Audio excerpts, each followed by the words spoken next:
সশস্ত্র বাহিনী দিবসের সংবর্ধনা অনুষ্ঠানে বিএনপি চেয়ারপারসন বেগম খালেদা জিয়াকে আনতে পেরে আমরা গর্বিত বলে মন্তব্য করেছেন অন্তর্বর্তীকালীন সরকারের প্রধান উপদেষ্টা ডক্টর মোহাম্মদ ইউনূস। বৃহস্পতিবার বিকেলে ঢাকা সেনানিবাসের সেনাকুঞ্জে সশস্ত্র বাহিনী দিবস ২০২৪ উপলক্ষে আয়োজিত সংবর্ধনা অনুষ্ঠানে দেওয়া বক্তব্যে তিনি একথা বলেন। তিনি বলেন, শহীদ রাষ্ট্রপতি জিয়াউর রহমানের স্ত্রী বেগম খালেদা জিয়া এখানে এসেছেন।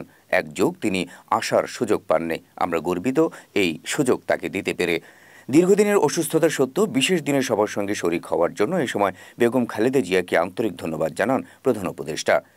দীর্ঘ ১.৫ দশক পর প্রধান উপদেষ্টার আমন্ত্রণে সেনাকুঞ্জে যান সাবেক প্রধানমন্ত্রী ও বিএনপি চেয়ারপারসন বেগম খালেদা জিয়া।